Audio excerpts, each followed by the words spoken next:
नमस्कार, मेरा नाम पिंटू सिंह यादव है और आप देखना शुरू कर चुके हैं न्यूज लाइव। दोस्तों, पूर्वांचल की गाजीपुर सीट इस समय पूरे प्रदेश में सुर्खियां बनी हुई है। खासतौर पर मुख्तार अंसारी की मौत के बाद लोगों में इस बात की चर्चा है कि एनडीए की तरफ से गाजीपुर से कौन प्रत्याशी होगा। दरअसल अभी तक एनडीए की तरफ से गाजीपुर से लोकसभा सीट पर प्रत्याशी का नाम ऐलान नहीं हुआ है, लेकिन समाजवादी पार्टी ने मुख्तार अंसारी के भाई अफजल अंसारी को इस सीट पर टिकट देकर पहले ही मुकाबला को दिलचस्प बना दिया है। इस बीच मुख्तार अंसारी की मौत ने गाजीपुर की पूर्वांचल में एक नई सियासी तूफान की ओर भी इशारा किया है। चैनल के करीबी सूत्रों के जानकारी के अनुसार इस सीट पर बीजेपी भाजपा के बीच बैठकों का दौर भी जारी है, जिसमें कुछ प्रमुख नामों की चर्चा हो रही है। बैठक में इस बात पर विशेष जोर दिया जा रहा है कि गाजीपुर में वर्तमान स्थिति के अनुसार कौन से व्यक्ति सीधे सीधे अंसारी परिवार को चुनावी मैदान में पटखनी दे सकता है, और इसको लेकर कई सारे नाम भी चर्चा में बने हुए हैं।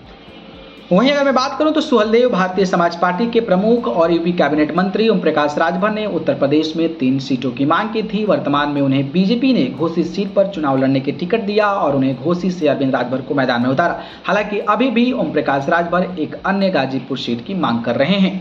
गाजीपुर से ताल ठोक सकते हैं ब्रजेश सिंह। जी हां, बात करें तो गाजीपुर से ब्रजेश सिंह को लेकर लगातार चर्चाएं हो रही है और इस मामले को लेकर ओम प्रकाश राजभर भी लगातार कहते नजर आते हैं कि भारतीय जनता पार्टी से इसको लेकर बात हो रही है। अगर बात हो जाती है तो फिर ब्रजेश सिंह को चुनाव लड़ाने में क्या परेशानी है। तो अब जो है ब्रजेश सिंह की भी चर्चा होने लगी है कि गाजीपुर से ब्रजेश सिंह को चुनावी मैदान में उतारा जा सकता है।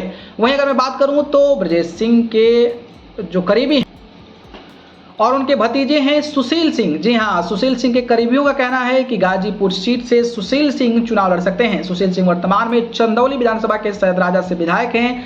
यहां तक कि उनके समर्थकों ने गाजीपुर सीट पर तैयारी भी शुरू कर दी है। तो पहला नाम ब्रजेश सिंह का, दूसरा नाम सुशील सिंह का, तीसरा नाम आ रहा है मनोज सिन्हा का। आपको पता होगा कि गाजीपुर सीट से महीनों पहले बीजेपी के पदाधिकारियों ने जम्मू कश्मीर के उपराज्यपाल डॉक्टर मनोज सिन्हा के नाम की चर्चा को लेकर तैयारी शुरू कर दी थी।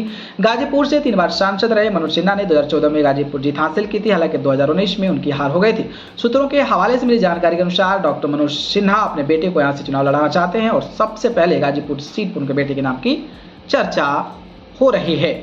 कृष्णानंद राय की पत्नी अलका राय भी पार्टी पर लगा सकती है दांव। जी हां, मुख्तार अंसारी की मौत के बाद कृष्णानंद राय की पत्नी अलका राय के भी गाजीपुर से चुनाव लड़ने की बात कही जा रही है। खुद कृष्णानंद राय के परिवार के करीबियों से मिली जानकारी के अनुसार बीजेपी के शीर्ष नेतृत्व से कृष्णानंद राय के समर्थकों की तरफ से अलका राय की गाजीपुर से चुनाव लड़ने को लेकर टिकट की मांग की गई है, लेकिन अभी तक बीजेपी ने इस पर फैसला नहीं लिया है। राजनीतिक जानकारों की माने तो बीजेपी गाजीपुर की वर्तमान परिस्थिति को देखते हुए ऐसे व्यक्तित्व को टिकट दे दी जो सीधे सीधे अंसारी परिवार को चुनौती देकर हरा सके। अब देखना दिलचस्प होगा इन चारों नामों में आपको किसको लगता है, बताइएगा। धन्यवाद।